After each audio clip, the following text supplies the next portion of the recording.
Well, thanks very much. Again, good afternoon, everyone again. This is our last episode of Pivot Not Pause of our webinar series.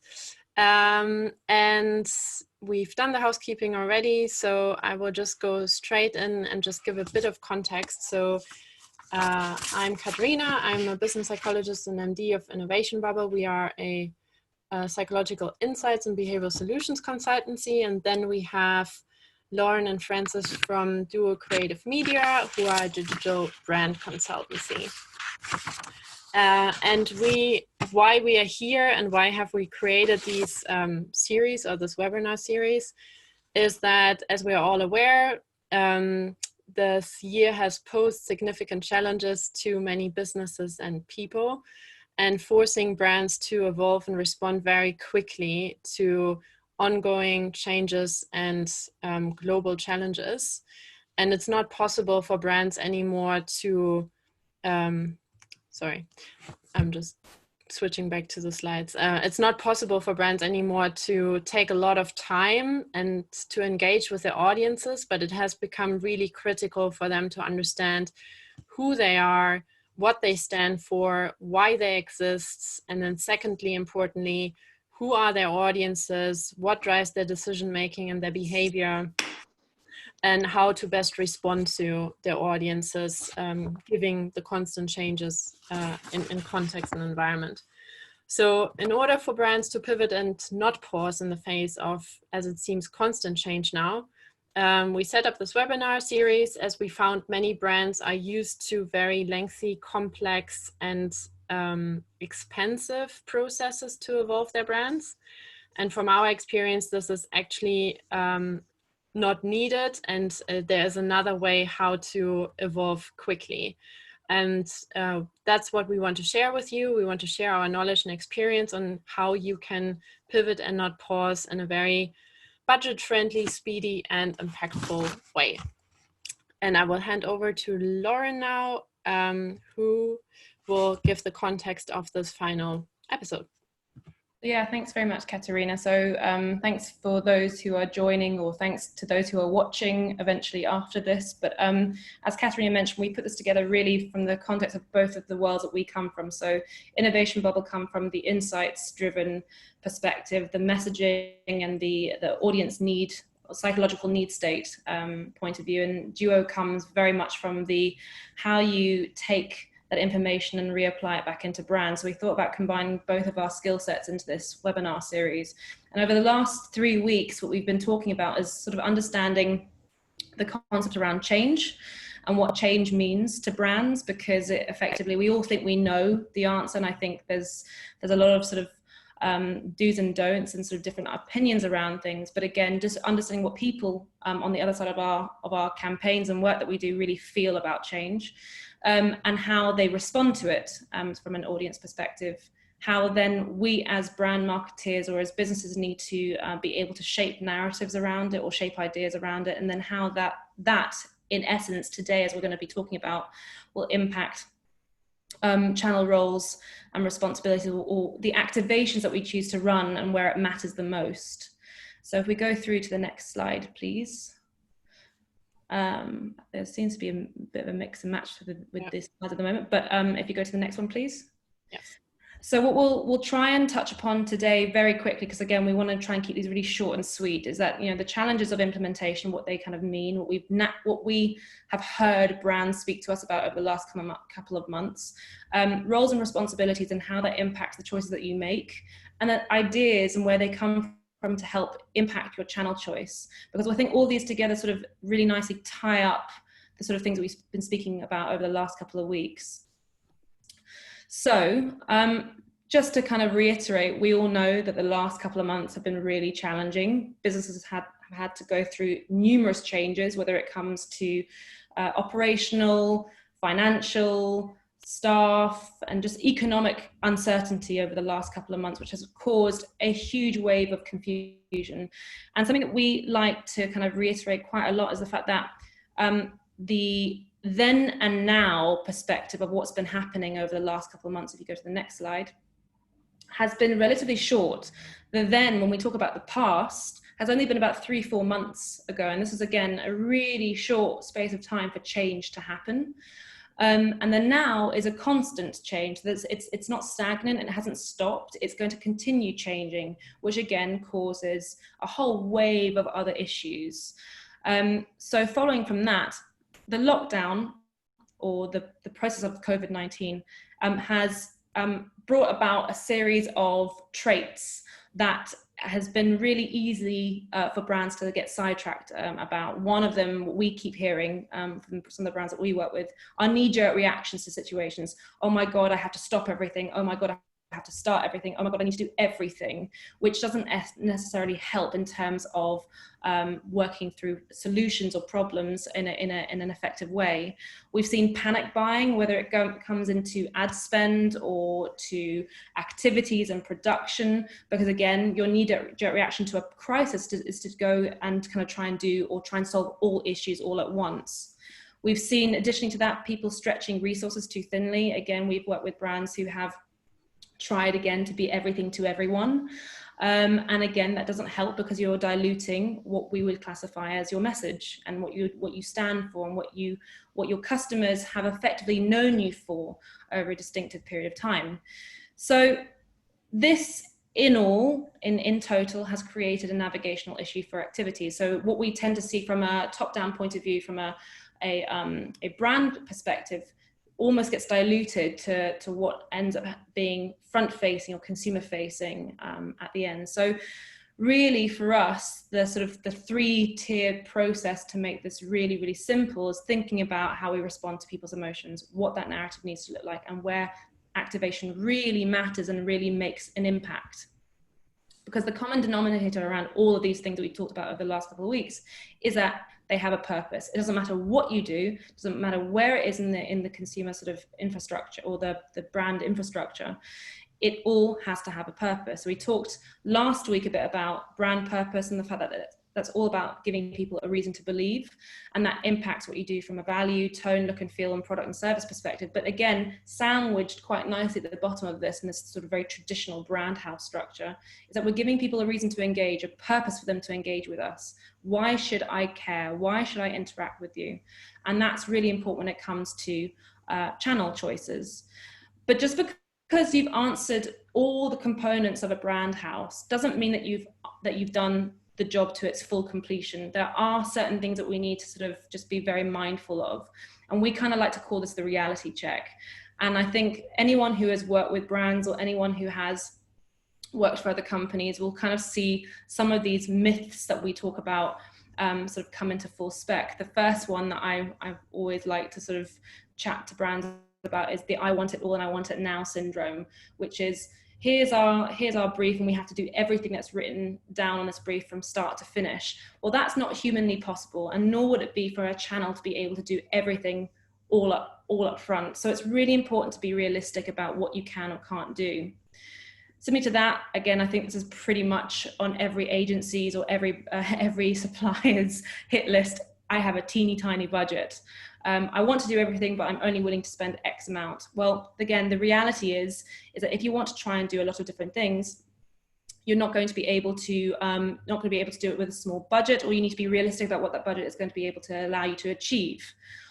On the flip side, let's throw money at the wall and see what sticks. Now, that might sound a utopian idea for an agency or a consultant, but at the same time, it also creates navigational issues, because again, when we talk about implementation and channels, just throwing money at the wall, seeing what sticks, does not necessarily mean you're going to get the results that you want. And finally, I think the most important variable when it comes to activities or implementation is time. This is a variable that people tend to forget, or tend to kind of put almost at the last point on the checklist.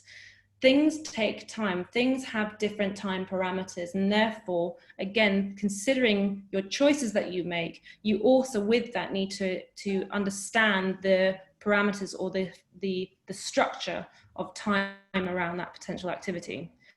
So we have to rethink.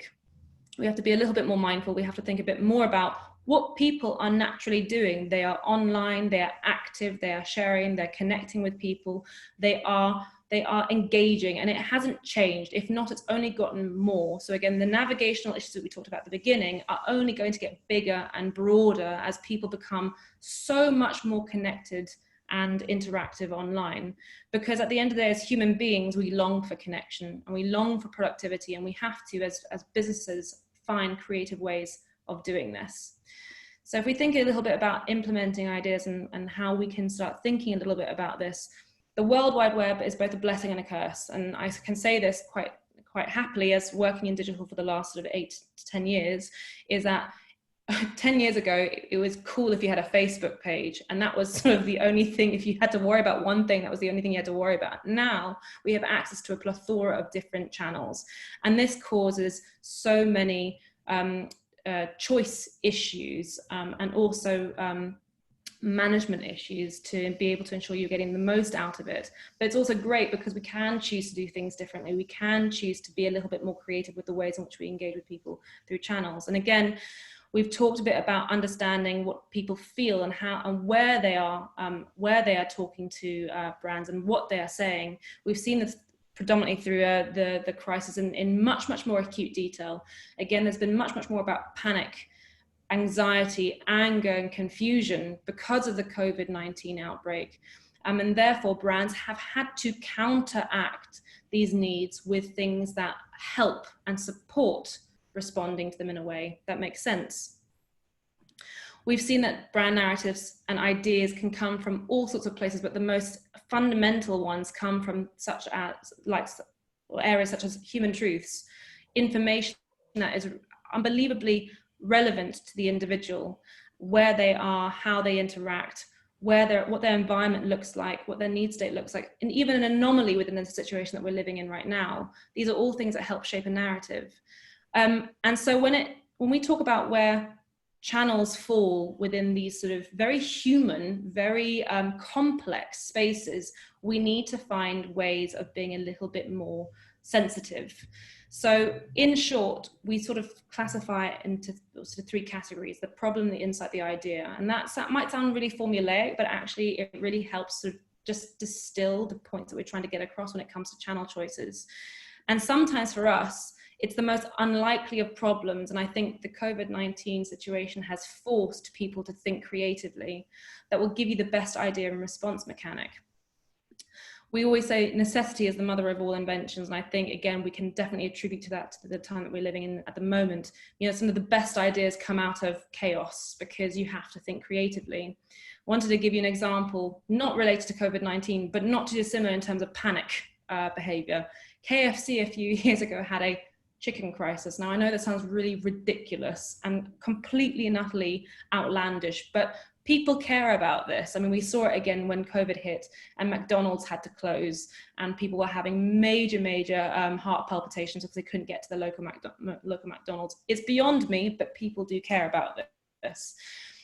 They were mentioned in the press that 562 of the 900 restaurants remained closed due to teething issues, which basically meant that they didn't have enough chicken supply in the shops. Now, for KFC being Kentucky Fried Chicken, that is like the world has come to an end. So again, their biggest problem was to avoid a PR disaster, and they had to do this really quickly.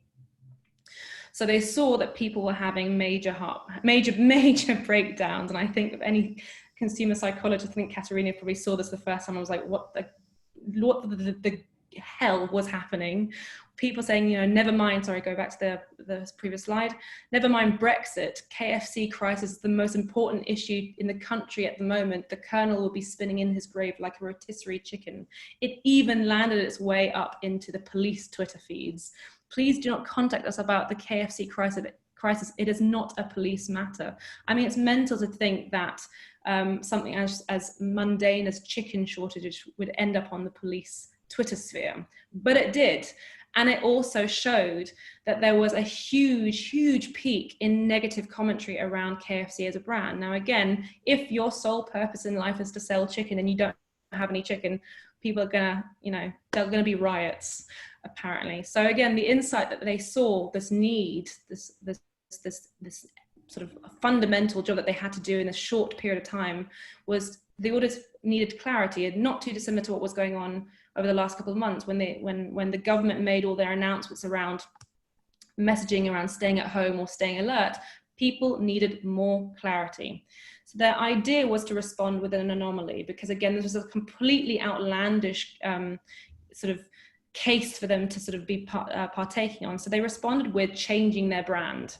Rather than KFC, they made an acronym for fuck, basically, without, well, excuse my French, but this is what they did. And they were able to respond to anger with humor and with a sense of purpose. If their whole brand purpose was all about, you know, creating food or celebrating a passion for finger-licking good food, which is exactly what they're all about, let's do this with a certain level of tongue-in-cheek and humor. And so they even did this with the response in their press stories. They knew that they had to have a certain tone and sensibility to this to make this work. They created even a Q&A to respond back to the crisis of how did you run out of chicken? So again, really clear way to respond back to a very, very sensitive topic matter. The result was that within 24 to 48 hours, they were able to win back or basically subdue the negative commentary and win people back with their very tongue-in-cheek approach to responding to a crisis. And this got them numerous accolades in the press, numerous accolades from consumers, and basically brought people back into the brand world in the way in which they wanted to. So again, thinking about these areas of the environment, teething issues in store, audiences were therefore angry. They had to build on the brand name to make it better. And they used the channels where people were naturally going to be responding to them through social and PR. So sometimes all it takes really is evaluating what you have. Are you making the most out of them? Are they being helpful to you? Can that channel be helpful to you? Or is there a channel that you're missing to be able to react and respond to something? Now, a little bit like how the KFC example showed us what else was going on, is that digital, whatever channel that you choose to use, must have a role. Social for them was their way to find a connected thread between themselves and their customer service. But they also use it as a creative platform because, again, they could be creative and they could be reactive through social. Not every channel is going to do absolutely everything for you. I think if they had chosen to do this through PPC or display ads, they probably would have a completely adverse reaction to what took place over that 48-hour period. Whereas social was able to do a very specific role for them. Now, again, that might sound obvious, but again, the amount of time we've had to sort of change the way in which people think about their channel roles and responsibilities is actually the conversation we end up having first, pretty much. More often than not when it comes to brand conversations. The other thing that is really important to note is that the context of time played a very significant role for them in their choice of channel. They needed a channel that could be reactive. They didn't want this to prolong or elongate across a distinctive period of time. Therefore, choosing a channel that they could use that would help them solve the issue in a short space of time was really, really important. And we know that through digital, there are certain channels that can work on shorter timescales versus longer timescales. So in the shorter timescale perspective, we know that anything paid or some of the owned properties allow us control over what we do. We can set up the constructs of a campaign based on budget, timescale, start and end date, and how we want it to, we can manipulate it to our best advantage. You can't do this with other channels in certain instances. A really good example of a short-term timescale activity was actually done by Audi. Before we play it, just to give you some context, obviously we know that their brand proposition is all about Vorsprung durch Technik, which is, you know, the advancement through technology. So again, they understand what their brand premise is all about. They understand that they're all around innovation and being creative in the way in which they think about solutions to technology. They also knew that they had a new product to launch, which was very niche, much more sort of designed around the petrol heads. You know, it was a sports car that could go from 0 to 60 in 3.5 seconds. So how could they do something that would talk to people who are very, very specific about their demands when it came to sports cars, but do it in a really creative way? And this is what they did. And if we can play this, it's really an interesting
think it's probably one of my favorite tactical channel choice campaigns, because of the fact that it used the context of time as part of its creative idea, and it used the channel that best befit that construct. And I think, again, the more we get clever, or the more we think about how we can solve problems creatively through channels, the better our ad campaigns can be. Thinking about the flip side, when it comes to longer term timescales, you're normally talking around your earned properties and some of your owned spaces, because again, this is much, much more about brand building, longer term, building into something in sort of more detail. An example of this happened to be Land Rover, which their whole brand premise is around adventure, or seeking adventure, and trying to build a sort of going out into the outdoors through their product ranges.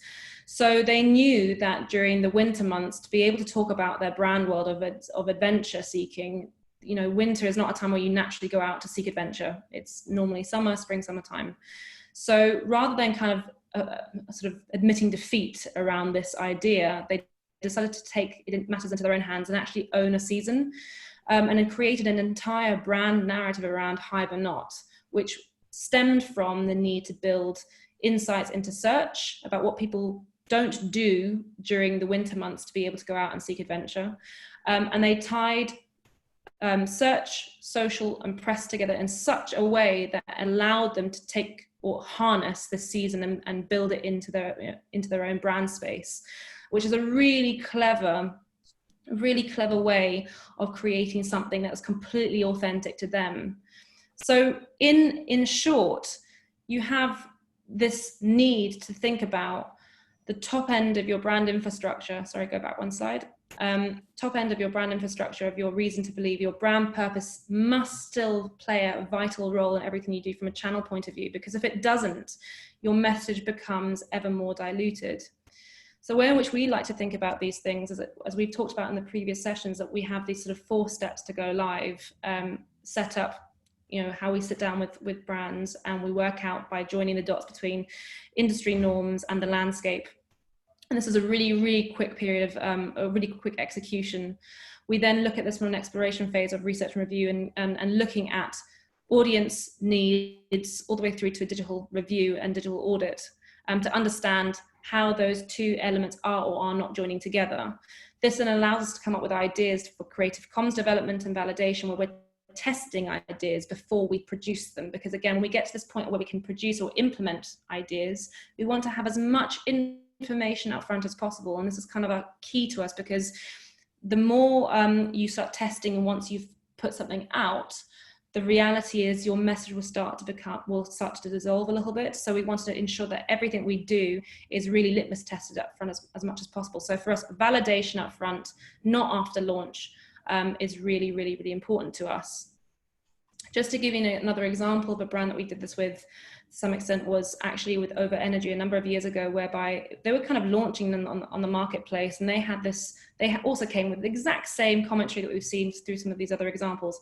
Don't have as much budget as the big 6, don't have the same kind of proposition as the other energy suppliers, and we're launching at a time whereby everybody else will be announcing their raise in prices, which means that we're going to have some angry potential customers, or angry customers potentially, that we need to speak to and try and win over.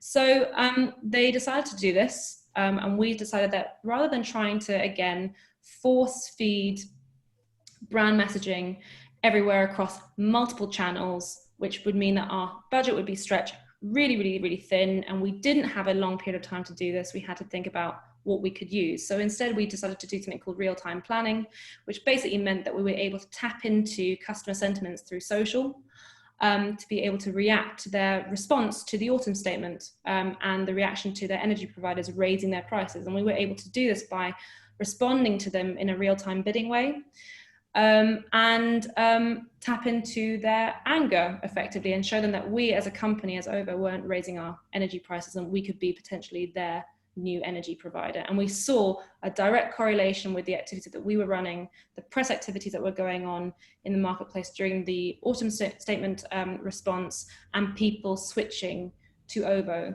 which was incredibly powerful, done within literally a month's worth of activity time. So again, thinking about the problem, thinking about the insight of how people are naturally going to be reacting to this, or where they're going to be reacting, and the idea to solve it. And this allowed us to create something that was really useful for OVA, and they reuse this time and time again for other types of launches. So if anything, in terms of summary, over this really, I realized that I've done this in like 20 minutes, and you could talk till cows come home about implementation and ideas and how you build ideas, is that for us, we always think about consider your brand purpose, because it directly correlates with your channel choices. Don't try and do things that don't feel relevant to you. Channels need a role, they can't do everything. Choose the role based on its authenticity and relevance to what you're actually asking it to do. Don't choose it based on the fact that it's trendy, it's cool, and maybe you should be doing it, jumping on the proverbial bandwagon. Equally, it doesn't make sense for budget and time. And never underestimate time, because again, it is a variable that is often forgotten about when it comes to brand campaigns or activations. It's something that we all wish we had more of, but we also need to be realistic with what time can do for us from a channel point of view. So I realize that has been really, really quick. If you have any questions, or you have any comments, or you have anything you want to sort of talk about, we're all ears. Equally,